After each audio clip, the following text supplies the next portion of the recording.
Hello friends. ഈ വർഷത്തെ അവസാനത്തെ ട്രേഡിംഗ് ഡേ ആയിരുന്നു ഇന്നത്തെ ദിവസം. സോ അടിപൊളി ട്രേഡ് ആയിരുന്നു. ഇന്നലെ നമ്മൾ എന്താണോ നമ്മൾ പ്രഡിക്റ്റ് ചെയ്തത് അത് തന്നെയായിരുന്നു ഇന്ന് മാർക്കറ്റിൽ ഉണ്ടായിരുന്ന മൂവ്മെന്റ്സും. സോ ഇന്നലെ നമ്മൾ ഇട്ട വീഡിയോസിൽ നമ്മൾ കുറച്ച് ലെവൽസ് നമ്മൾ മാർക്ക് ചെയ്തിട്ടുണ്ടായിരുന്നു, റെസിസ്റ്റൻസ് ആൻഡ് സപ്പോർട്ട് സോൺ ആയിട്ട്. സോ അതൊക്കെ എക്സാക്ട്ലി മാർക്കറ്റ് ഇന്ന് അത് റെസ്പെക്ട് ചെയ്തെന്നുള്ളതാണ് ഇതിന്റെ സത്യം. ഇപ്പൊ ഇന്ന് ബാങ്ക് നിഫ്റ്റിയുടെ ഫ്യൂച്ചേഴ്സിന്റെ ചാർട്ട് നോക്കുവാണെങ്കിൽ നമ്മൾ ഇന്നലെ മാർക്ക് ചെയ്തത് ഇത് റെസിസ്റ്റൻസ് സോൺ ആയിരുന്നു. സോ ഇവിടെ മാർക്കറ്റ് വന്നിട്ടുണ്ടെങ്കിൽ ഇവിടുന്ന് ഫോളോ ചെയ്തിട്ട് ഇത് രണ്ട് സോൺ നമ്മുടെ സപ്പോർട്ട് സോൺ ആയിട്ട് ആക്ട് ചെയ്യും. സോ എക്സാക്ട്ലി മാർക്കറ്റ് ഇന്ന് ഓപ്പണിംഗ് ഗ്യാപ്പ് അപ്പ് ആയിരുന്നു ഓപ്പണിംഗ്. സോ ഓപ്പൺ ചെയ്തിട്ട് മാർക്കറ്റ് നമ്മുടെ റെസിസ്റ്റൻസ് സോൺ ബ്രേക്ക് ചെയ്തിട്ട് നമ്മൾ പറഞ്ഞ സപ്പോർട്ട് സോണിൽ തന്നെയായിരുന്നു വന്ന് മാർക്കറ്റ് ടെസ്റ്റ് ചെയ്തിട്ട് വീണ്ടും ഒരു ബൗൺസ് ബാക്ക് ഉണ്ടായിരുന്നത്. സോ വീണ്ടും അതുപോലെ തന്നെ നമ്മുടെ സെക്കൻഡ് സപ്പോർട്ട് സോണിൽ ഇന്ന് വൈകുന്നേരം 2:15 വന്ന് മാർക്കറ്റ് ടച്ച് ചെയ്തിട്ടായിരുന്നു വീണ്ടും നല്ല ഒരു ബൗൺസ് ബാക്ക് നമുക്ക് മാർക്കറ്റ് തന്നത്. സോ നമ്മൾ മാർക്ക് ചെയ്ത ആ റെസിസ്റ്റൻസ് സോണിന് മാർക്കറ്റ് വീണ്ടും അത് ബ്രേക്ക് ചെയ്യാൻ സാധിച്ചിട്ടില്ല. അതുപോലെ തന്നെ നിഫ്റ്റിയുടെ ഇൻഡെക്സിന്റെ ചാർട്ട് നോക്കുവാണെങ്കിലും നമ്മൾ ഇന്നലെ രണ്ട് ലെവൽ മാർക്ക് ചെയ്തിട്ടുണ്ടായിരുന്നു. ഇന്നലെ ഓൾ ടൈം ഹൈ ബ്രേക്ക് ചെയ്ത് നിൽക്കുമായിരുന്നു മാർക്കറ്റ്. സോ നമ്മൾ ഇന്നലെ പറഞ്ഞിട്ടുണ്ടായിരുന്നു മാർക്കറ്റ് സൈഡ് വേസ് ആണ് ഓപ്പൺ ചെയ്യുന്നതെങ്കിൽ ഇത് നമ്മുടെ റെസിസ്റ്റൻസ് സോൺ ആയിട്ട് ആക്ട് ചെയ്യും, അതുപോലെ തന്നെ ഇത് നമ്മുടെ സപ്പോർട്ട് സോൺ ആയിട്ട് ആക്ട് ചെയ്യും എന്ന് പറഞ്ഞിട്ടുണ്ടായിരുന്നു.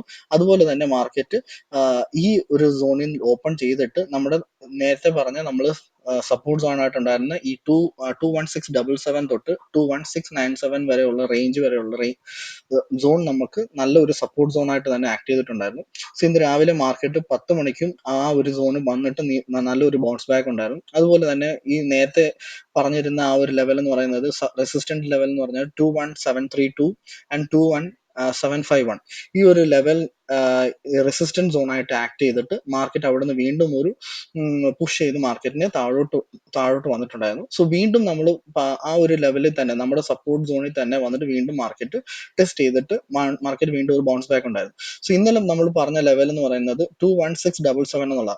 സോ ഇന്നത്തെ 2:15 ക്യാൻഡിൽ നമ്മൾ നോക്കുവാണെങ്കിൽ എക്സാക്ട്ലി മാർക്കറ്റ് നമ്മൾ പറഞ്ഞ ആ ഒരു ലെവൽ വരെയാണ് വന്നിട്ടുള്ളത്. സോ 21677 എന്ന് പറഞ്ഞ ലെവൽ ഇന്ന് ഞാൻ ഇന്നലെ നമ്മൾ ചെയ്ത വീഡിയോസിന്റെ സ്നാപ്പും കൂടെ കാണിച്ചു തരാം. സോ ഇത് ഇന്നലെ നമ്മൾ അനലൈസ് ചെയ്ത വീഡിയോസിന്റെ സ്നാപ്പാണ്. സോ ഇത് ബാങ്ക് നിഫ്റ്റിയുടെ ഫ്യൂച്ചേഴ്സിന്റെ ചാർട്ടായിരുന്നു. സോ ഇന്നലെ നമ്മൾ പറഞ്ഞ സെയിം ലെവൽ തന്നെയായിരുന്നു ഞാൻ ഇപ്പോൾ കാണിച്ചതും. അതിനകത്ത് ഞാൻ ചേഞ്ചസ് ഒന്നും ഞാൻ ചെയ്തിട്ടില്ല. അതുപോലെ തന്നെ നിഫ്റ്റിയുടെ ചാർട്ട് നോക്കുവാണെങ്കിലും ഇതായിരുന്നു നമ്മുടെ നിഫ്റ്റിയുടെ ഇന്നലെ അനലൈസ് ചെയ്ത ചാർട്ടിന്റെ റേഞ്ചസ്. 50 മിനിറ്റ്സിലായിരുന്നു നമ്മൾ ഇന്നലെ അനലൈസ് ചെയ്തത്. സോ ഇതൊക്കെയായിരുന്നു നമ്മൾ ഇന്ന് മാർക്ക് ചെയ്ത റേഞ്ചസ്. സോ ആ ഒരു സെയിം റേഞ്ചിൽ തന്നെയായിരുന്നു ഇന്ന് മാർക്കറ്റ് ട്രേഡ് ചെയ്തുകൊണ്ടിരുന്നത്. സോ ഇന്നത്തെ മാർക്കറ്റ് നിഫ്റ്റിയുടെ നോക്കുവാണെങ്കിൽ ഫുള്ളി കൺസോളിഡേറ്റഡ് ആയിരുന്നു. സോ ഇന്നലെ നമ്മൾ പറഞ്ഞ ലെവൽസിന് മാർക്കറ്റ് എക്സാക്ട്ലി സപ്പോർട്ട് ചെയ്തിട്ടുണ്ട്.